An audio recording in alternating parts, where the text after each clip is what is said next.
Ողջույն Մանեջան, այսօր մենք խոսելու ենք արբիտրաժային եղանակով վեճի լուծման կարգի մասին ու թերևս Հայաստանի Հանրապետությունում նոր է մուտք գործել եւ բավականին սկսում է շատ տարածում ունենալ։ Այ խնդրեմ ներկայացեք, թե ինչ է դա իրենից ներկայացնում։ Ողջույն Նարեջան, շատ շնորհակալ եմ հրավերի համար, արբիտրաժը իմ սիրելի թեման է եւ շատ ուրախ եմ, որ հենց արբիտրաժի վերաբերյալ է լինելու քննարկումը։ Արբիտրաժը այո Հայաստանում նոր է զարգանում, բայց վերջին 2-3 տարիներին առավել մեծ արագությամբ է զարգանում։ Արբիտրաժը ինքը լյուքս դասի արդարադատություն է, ոնց հաճախ մասնագետներ են սիրում ասել, կախված այն հանգամանքով, որ ավելի գինը բարձր է վճարը, սակայն տարբերվում է մեր ազգային դատարաններից նրանով, որ ժամանակի առումով կանխատեսելի է։ Արբիտրաժին ու այդ պատճառով ունի լյուքս արդարադատություն անվանումը շատ արդարացված է սպարագայում։ Իսկ որ դեպքերում կամ ինչ վեճերով են դիմում արբիտրաժային եղանակով վեճերի լուծման կարգին, որ դեպքերում է դա լինում։ Հայաստանում շատ ավելի ֆինանսաբանկային ոլորտն է, որ դիմում է, բայց մենք ունենք առևտրային արբիտրաժի մասին ՀՀ օրենքը, որտեղ պարզ ամրագրված է, թե որ դեպքերում է դիմում։ Բոլոր այն քաղաքացիական հարաբերությունները, որոնք ունեն առևտրային բնույթ, կորպորատիվ, մտավոր սեփականություն, առողջապահություն, ՏՏ ոլորտը,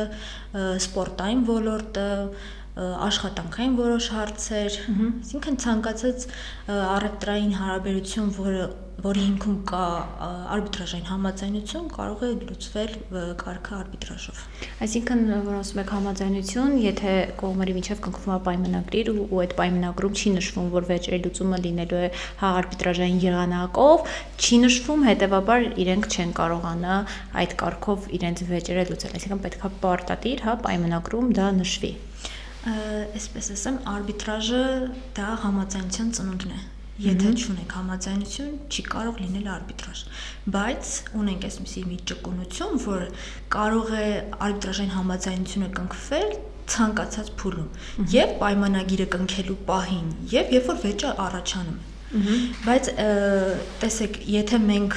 եկել ենք վեճը առաջացել ու որոշում ենք, որ ազգային դատարանին դիմելը ժամանակի առումով եւ այլն մեզ նպատակահարմար չեն գտնում, նույն պահին գրավոր կերպով կնքվում է արբիտրաժային համաձայնություն։ Ու վեճի ցանկացած փուլում հնարավոր է իրականացնել արբիտրաժ եւ ցանկացած փուլում հնարավոր է կազմել արբիտրաժային համաձայնությունը։ Իսկ քաղաքացիները ո՞նց են դիմում, ինչ որ համակարգի միջոցով, թե արձեռն են դիմումը ներկայացնում։ Իմ պրակտիկայում դեռևս չի եղել, որ քաղաքացիները դիմեն, սակայն այդ առումով եւս ինչպես որ ՍՊ-ները իրավաբանական անձինք են դիմում, նույնը ֆիզիկական անձանց համար կա։ Եվ արձեռն կարող են իրենք ներկայացնել հայցադիմումը, իրենց բողոքը կարող են ներկայացնել եւ կարող են ներկայացնել էլեկտրոնային տարբերակով, մեյլով ուղարկել եւ այլն, պես որ տարբերություն չկա ֆիզանձն է դիմում, թե իրավաբանական անձը։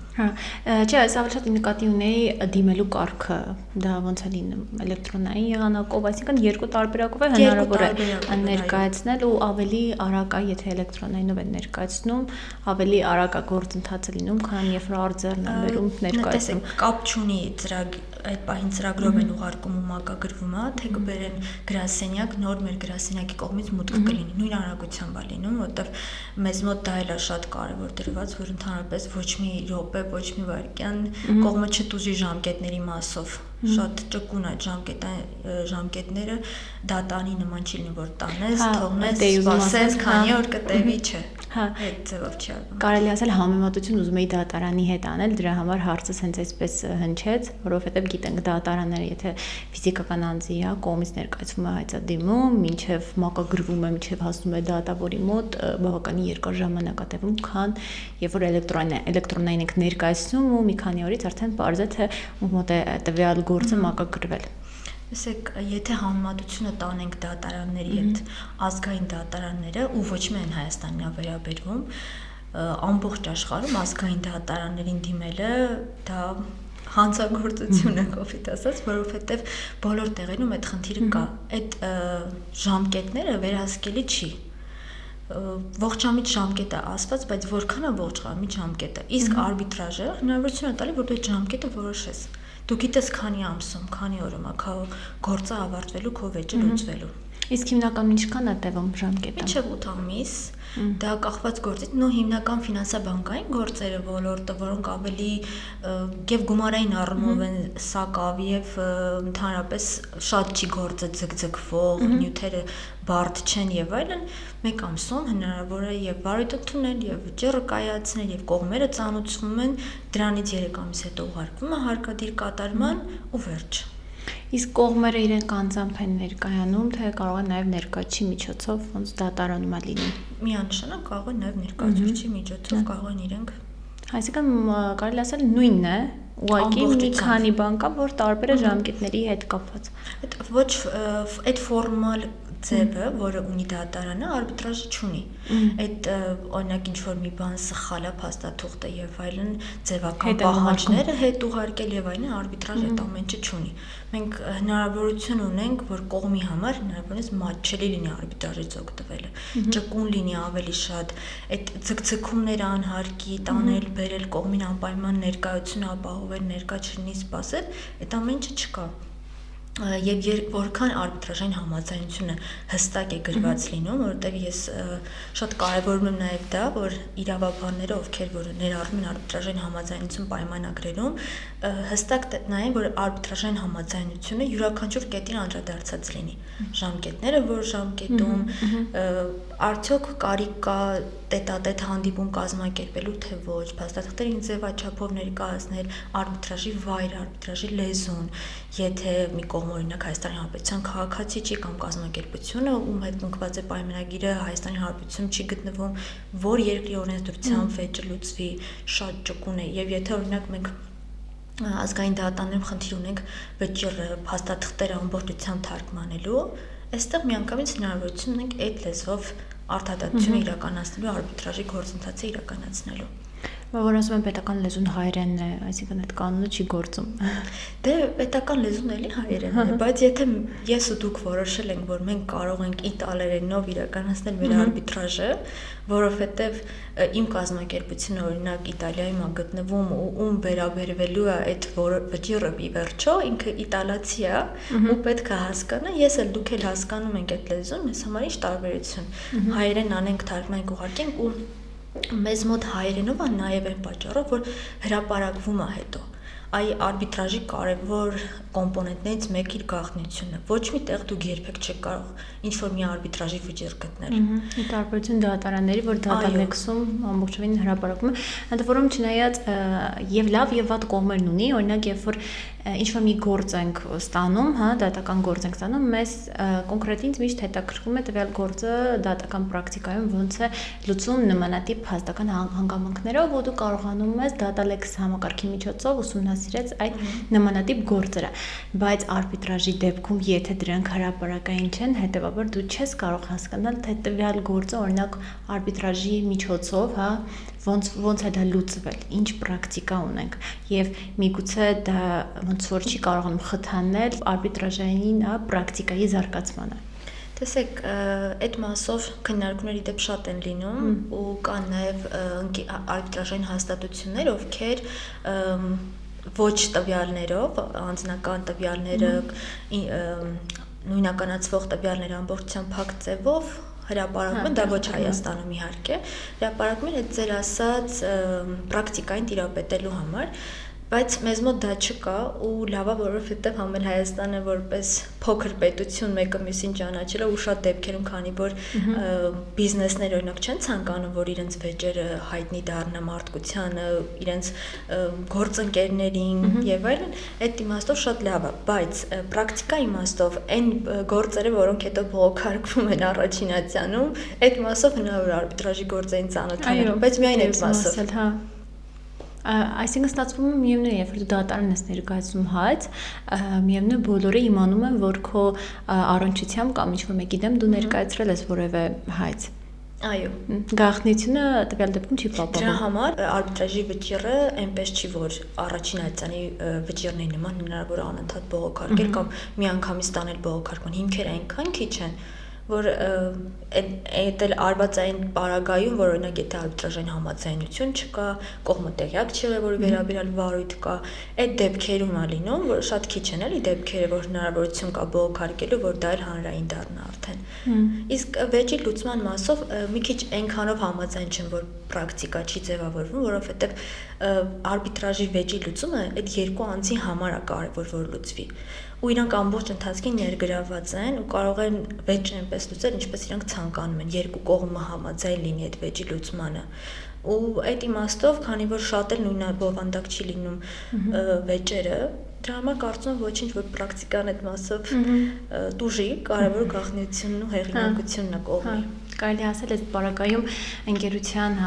մասնավոր իրավունքները, մասնավոր կյանքի իրավունքներն ավելի բարձր են, քան հանրային տեղեկատվությունը, որ պետք է հասարակությունը դրա մասով տեղեկացված լինի։ Ես ասեմ, որ անգամ ներդրում անող ընկերություններն ու անհատները շատ կարևորում են, հատկապես միջազգային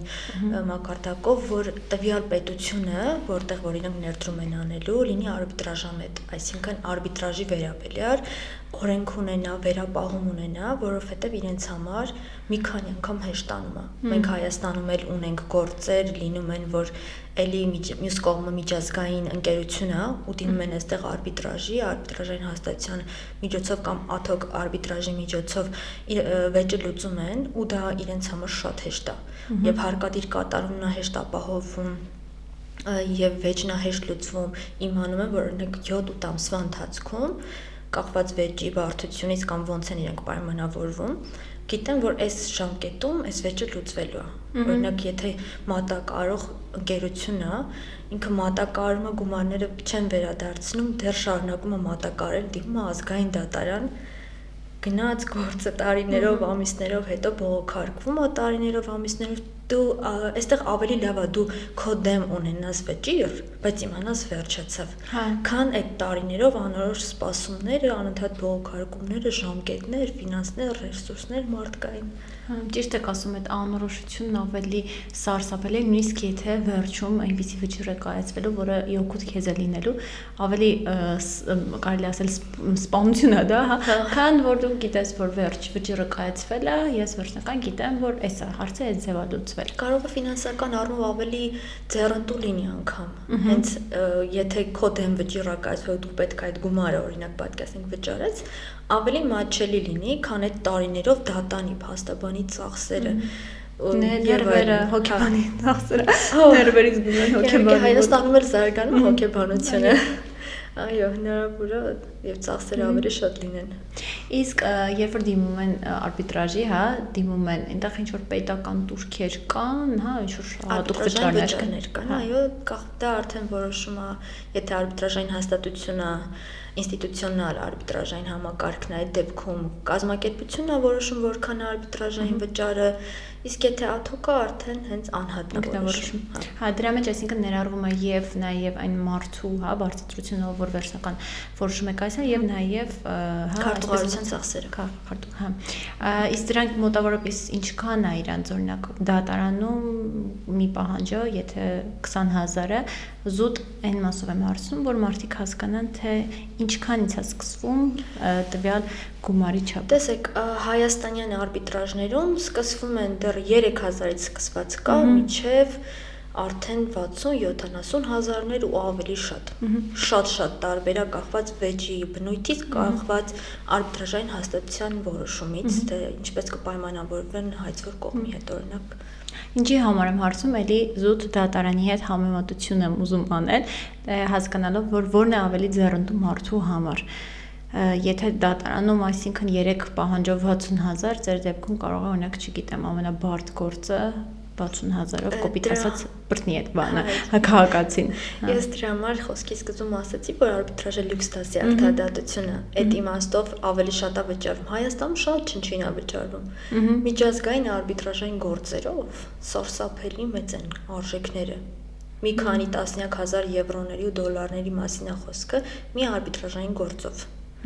Բայց դրա համար ես նորից կրկնվում եմ, որ մարդիկ պահպանում են իրենց գաղտնիությունը, հեղինակությունը, արագությունը, իրենք հնարավորություն ունեն ընտրելու, թե ով վարի իրենց գործը, եթե կառուցապատման որևէ գործ է, այդ գործով մասնագետ արբիտր լինի,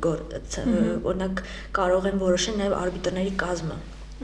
քանի արբիտր տվյալ գործը քննի, եթե ու պետքա լինի կենտ թվով, 1, 3, 5, որ վերջնական քվեարկությամբ Եթե որոշել են 3 արբիտրի կազմով ու գործը օրինակ առողջապահական ոլորտ է, կարող են մեկը լինել տվյալ ոլորտի մասնակետ բժիշկ, երկուսը իրավաբաններ լինեն ու այդտեղ ենթադրություններ արդեն չլինի, որ թե այս գործը ինչպես կարելի անել, իսկ ազգային դատաներ մենք չունենք այդ նեղ մասնագիտացված դատավորները։ Նույն դատավորը եւ ընտանեկան գործով է, եւ աշխատանքային գործով է, եւ կառուցապատման գործով է ու մեղադրելու չի։ Եթե ինքը այն մյուս ոլորտը այդքան լավ չի տիրապետում կախված նրանից, որ օրինակ այդ գործերը շատ չի ունեցել այդ դատավորը ու ավելի մասնագիտացել է մյուս գործի մեջ։ Հա, ճիշտ եք ասում ու իրականում նույնիսկ մի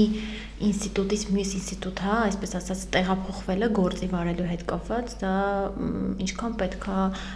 դու ճկուն լինես, որ կարողանես, որտեվ ի վերջո դատավորները վերջնական վճիռ վրկայացնում են, ամբողջովին ուսումնասիրում են եւ դա բարդ է մի գործից, հա, կոպիտ ասած դուրս գալ եւ մտնել մյուս գործի մեջ։ Բայց եթե նույնա բովանդակ ասենք, չգիտեմ, օրինակ միայն կորպորատիվ վեճերը, դա բնականաբար հեշտ է ցանկացած մասնագետի համար։ Ընդ որում նույնիսկ փաստաբանների դեպքում էլ օրինակ, եթե փաստաբաններ կան, ամեն ինչ անում են, ես անկեղծ ինքս ոչ չեմ ընտրում այդ մոտեցումը, որովհետև ես ինքս ինձ վրա եմ զգացել, որ շատ բարդ է դա, օրինակ, չգիտեմ, քրեական իրավունքից, հա, դուրս գալ եւ մտնել վարչական կամ թեկուզ քաղաքացիական, քրեական ու վարչականը ինչ որ ձև կարելի ասել նույնն է, բայց քրեականից հետո քաղաքացիական կամ հակառակ գնալը դա շատ բարդ է, թե իրենց մեխանիզմների ռազմավարության տեսանկյունից ու առհասարակ հենց գիտելիքի առումով։ Հենց մասնագետի մտածողության վրա էլ է դա շատ ազդում, որովհետև ինչքան էլ ամբողջ օրենսդրությունը ու մենք տիրապետում ենք, թե ոնց որտեղից ինչ գտնենք, օրենքների մասով որտեղ գտնենք նախադեպը, շատ փաստաբաններ դժգոհում են նրանից, որ մի փաստաբան այլ փաստաբանի զանգում է որպես պատասխանող, որպես քաղաքացիներ կան ինչ-որ գործի վերաբերյալ մասնագիտական կարծիք հարցնելու համար, չէ՞, հենց այս այդ պարագայնը, որ յուրաքանչյուր ոլորտում պետքա մի ոլորտով մասնագիտանալ։ Այդ անընդհատ տարբեր ոլորտներում մասնագիտանալ, չակերտավոր մասնագիտացում եմ համարում, այդ դեպքում տուժում է քաղաքացին միանշանակ։ Մարդը չի կարող էլ միաժամանակ շատ բոլոր ոլորտներից ամբողջությամբ տեղեկատվություն ունենալ։ Ես իրականում դա համեմատում եմ բժշկության հետ ու ասում եմ նույն բանն է, ոնց որ ականջի բժիշկը, չգիտեմ, գնա սրտի վիրահատություն ունի։ Միանշանակ։ Դրանք շատ տարբեր են, ոնց օրինակ փաստաբանության մեջ իրավունքի տարբեր ճյուղեր։ Ոնց որ ասում են բժշկի սխալի դեպքում բժիշկն ինքն է պատասխանատվության ենթարկում, իրավաբանի սխալի մեղքով քաղաքացին է այդ պատասխանատվությունն իր վրա գրում, համար պետքա ցանկացած ոլորտում դու այդ պատասխանատվությունը վերցնես, մեր դեպքում հատկապես մենք վերցնում ենք այլ անձի շահերը պաշտպանելու, իր վեճը լուծելու այդ ամբողջ բեռնու պատասխանատվությունը եւ պետք է հնարավորինս այնպես վարվենք, որ անձը չտուժի իր իրավունքը, որը բարձրագույնն է մարդու համար, չկորցնի այդ իրավունքը իրացնելու հնարավորությունը, որ սխալ մասնագետի է դիմել։ Մանավանդ ձեր պարագայում, որ նրա այսպես ասած վերջին, հա, չասեմ վերջին լիստն է, բայց դա իրենց մտածելակերպով դա վերջին տարբերակն է, որ ինչ որ մարդ, հա, պետք է իրենց խնդիրը կամ իրենց գործը լուծի, վերջնական որոշում կայացնի։ Միանշանակ, հատկապես որ արբիտրաժի վճիռներն էլ վերջնական են արդեն, իսկ ուղարկվելու են հետո հարկադիր կատարման, խնդիր է առաջանում իսկապես։ Իսկ երբ որ ուզում են դիմումը ներկայացնում են, դիմումից բացի այլ ինչ փաստաթղթեր են ներկայացնելու։ Ինչ որ դատարանում, ինչի մասին գրել եք ձեր դիմումում, փաստաթղթեր ամբողջությամբ գցում եք, ինչ որ ցանկ չկա, որ ասենք, նայեք, տեսեք, կարևոր բաներից է անձնագրերը, համաձայնությունը արբիտրաժային, եթե լիազորված անձը իր լիազորագիրը ներկայացնի, այնպեսի հատուկ այլ բաներ չկան, արբիտրաժային վճարված անդորրագիրը, որը վճարվել է։ Ու ամբողջությամբ նույնն է, ինչ որ դատանում են, պես չի ինչ որ մի բան չլինի էլ, վերադարձի ինստիտուտ չի օգտագործում, չի գործածում դա արբիտրաժային հաստատություններում, հիմնական կողմերին տեղեկացվում է, որ այսինչ փաստաթուղթ օրինակ նշել եք, բայց արկա չի, կցում են միանգամից համակարգ։ Համաձայնության հետ կապված, որ ասում եք դա պետք է կցվի գործին, այսինքն ես ճիշտ եմ հասկանում, որ երկու կողմ ունեն միմյանց միջև, հա, վեճ ունեն, նրանք, քանի որ օրինակ, եթե դիցուկ պայմանագրում չկա սահմանված, որ վեճերի լուծումը լինելու է արբիտրաժային եղանակով,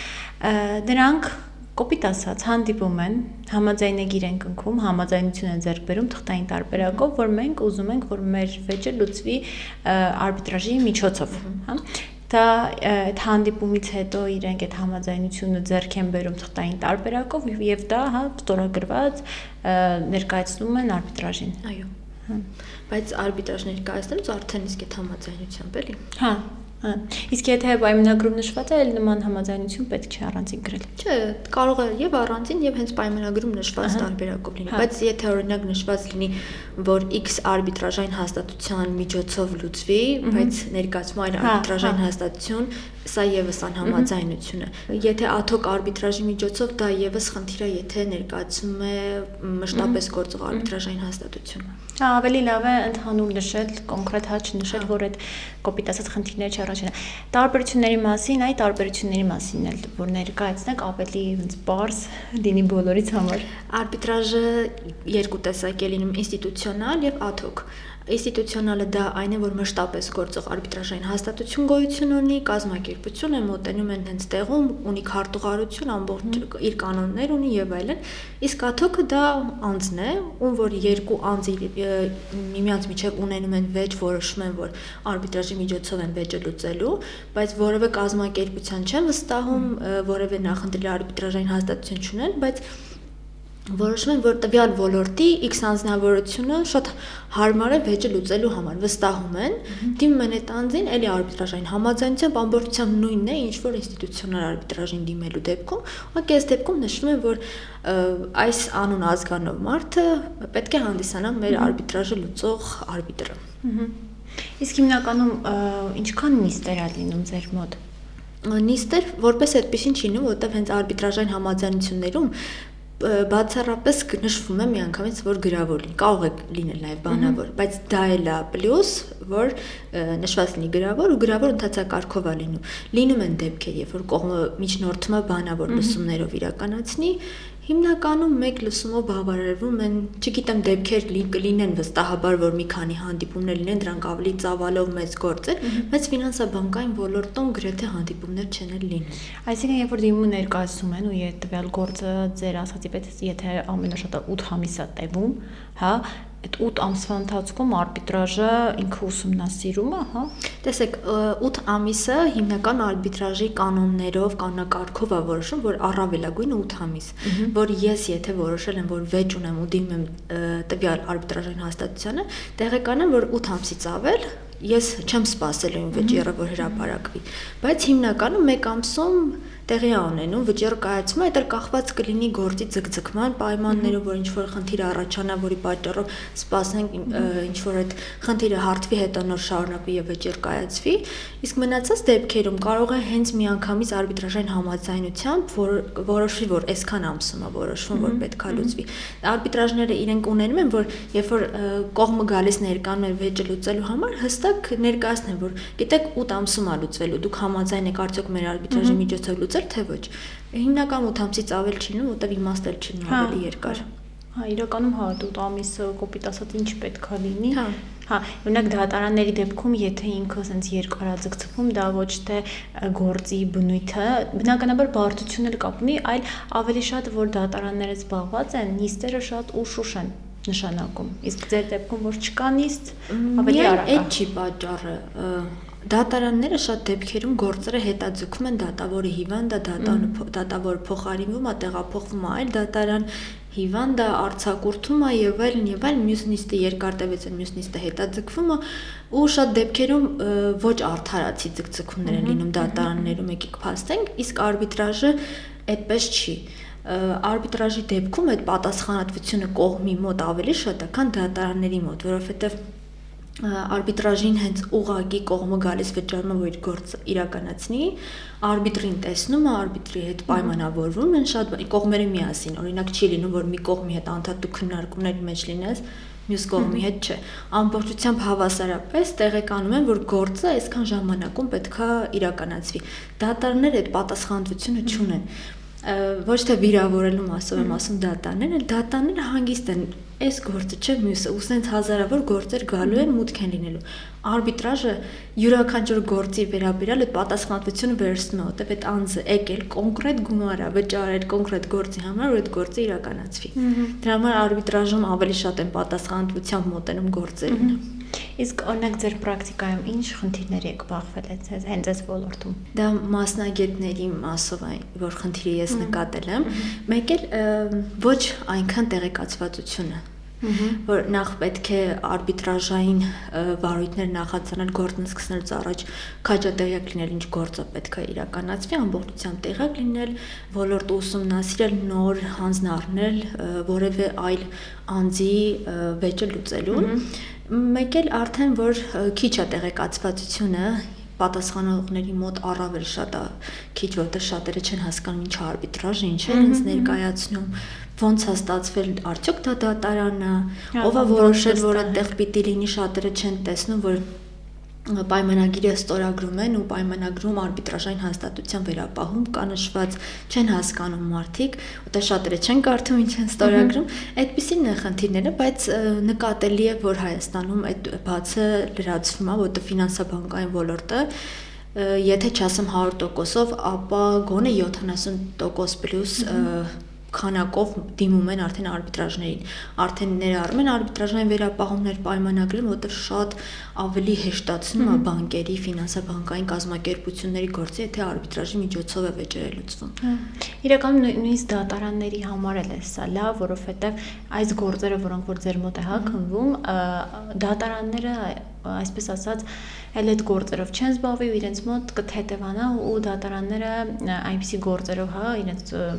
դատական, գործունեությունը, այսպես ասած, վեճերի լուծումը կլինի այն գործերի մասով, որոնք որ ինչ որ դատական պրակտիկա են զարգացնելու, այնպիսի գործեր, որոնք որ ես միշտ ասում եմ խելացի գործեր, ես այդպես եմ նկարագրում, որտեղ որ կա ինչ որ հետաքրքիր լուծման մոտեցում։ Ես միանշանակ երկրորդ եմ ձեր ասացին, որովհետև 5000 դրամ, հենց այսպես ուղղակի ասեմ, 5000 դրամանոց վեճը չարժե դրանով ծանրաբեռնել դատարանին, դատավորներին։ Եթե կարելի է ընտանեկան իրավունքի պրակտիկային որևէ բան ձևավորել, աշխատանքային իրավունքի, կորպորատիվ իրավունքի որևէ լուրջ բան ձևավորվի, չնայած արբիտրաժներում էլ է լինում, բայց դա տեսանելի չի, նորից կրկնվում եմ, չեն տեսնում ինչ պրակտիկա է ձևավորվում։ Դատարանի ծանրաբեռնել 5000 դրամ վեճի համար, չեմ ասում, որ այդ վեճը կարևոր չի, միանշանակ կարևոր է, որ դիմում են արբիտրաժին, բայց հաստատ ոչ դատարանին ծանրաբեռնվելու, քանի որ այնտեղ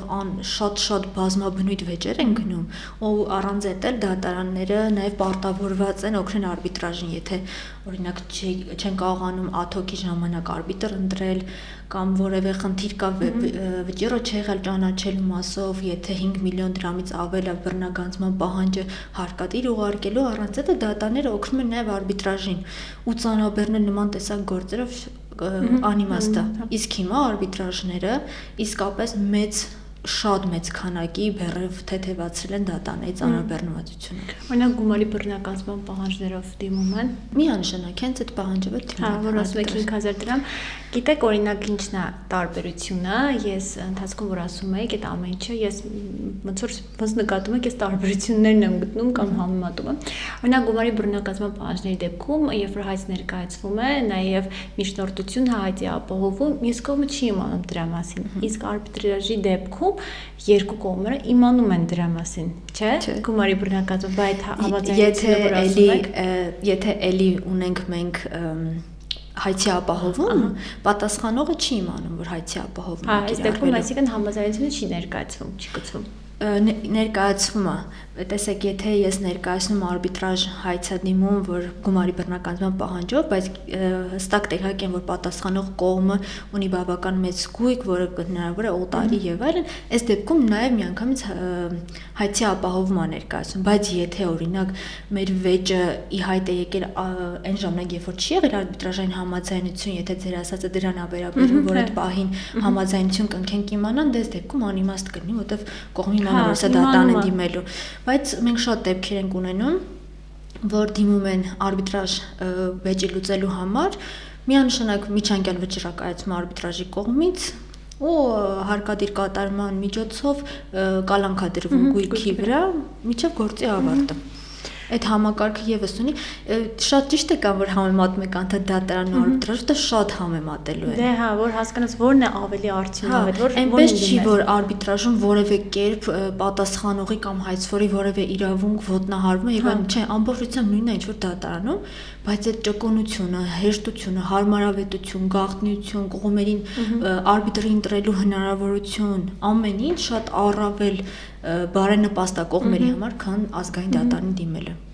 Այսուհետ, երբ որ ես պայմանագրեր կազմեմ, պարտադիր նշելու եմ, հա, վեճի լուծումը արբիտրաժի միջոցով, ես առհասարակ տենց չեմ նշում պայմանագրերի մեջ, մի բանակցություններ, հետո դատարան, բայց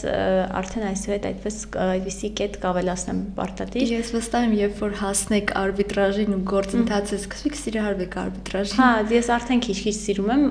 մինչև այս հաղորդումը, հա, մինչև ուսումնասիրելը բավականին ասեմ, որ այդքան տեղեկացված չէի։ Հիմա արդեն բավականին տեղեկություն ունեմ այս ոլորտի հետ կապված ու ես միշտ կողմ եմ այն լուծումներին, հա, խնդիրների լուծումները, որոնք որ ավելի արագ են, առաջին հերթին բարձ ու բնականաբար որակով, ինչ եմ ասում, որովհետև կյանքը շատ արագ է ընթանում, սարսափելի արագ, որ նույնիսկ չես հասկանում ոնց անցնում այդ 1 կամ 2 ժամը ու բացի այդ էլ նաև ամեն ինչ սկսում է շատ ավելի արագ զարգանալ ու դու չես հասնում ուղղակի այդ կյանքի տեմպին, դրա համար ես միշտ կողմ եմ այն լուծումներին կամ այն միջոցներին, որոնք որ ավելի արագ են եւ ինչպես նշեցի որակով։ Արբիտրաժը միանշանակ հնարավորություն է տալիս որակը, արագությունը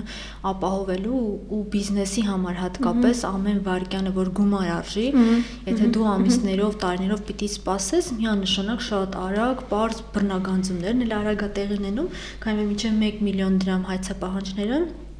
արբիտրաժն է հենց ուղարկում, հայցվոր դիմում ներկայացնում է հարկադիր կատարման արբիտրաժը հաստատում է 5 միլիոնից ավել դեպքերում արդեն դատարան է դիմվում։ Հա, մինչև 5 միլիոն, հա, այսօր դատարանում բարձրացված կարգով է լինում մինչև 5 միլիոնը։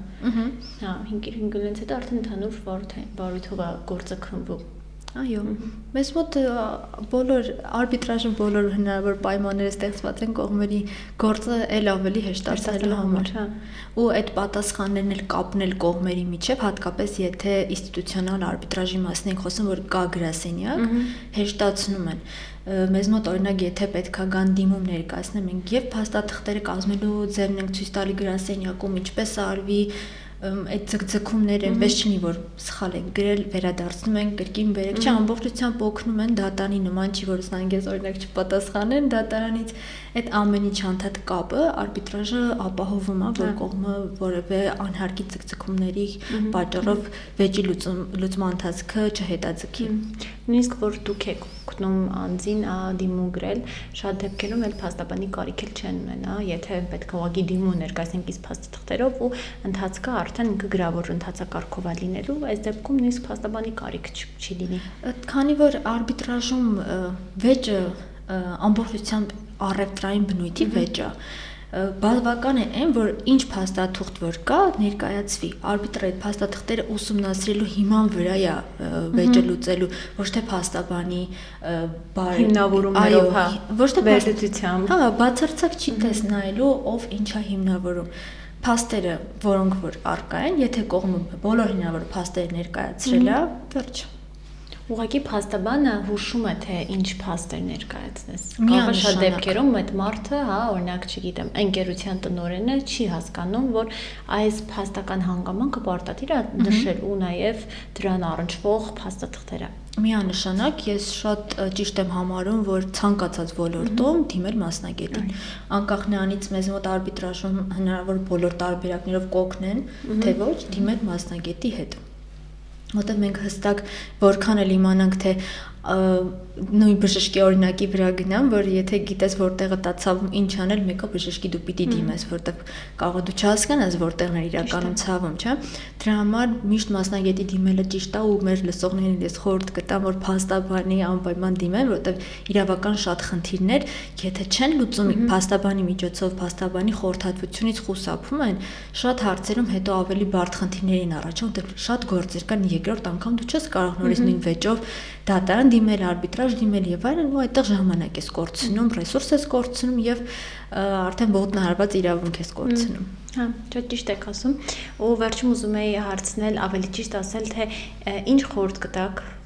քաղաքացիներին կամ իրավաբանական անձանց, հա, ովքեր որ ունեն խնդիրներ, չնայած արդեն գիտեմ ինչ խորհուրդ եք տալու, բայց ամեն դեպքում կուզենայի լսել։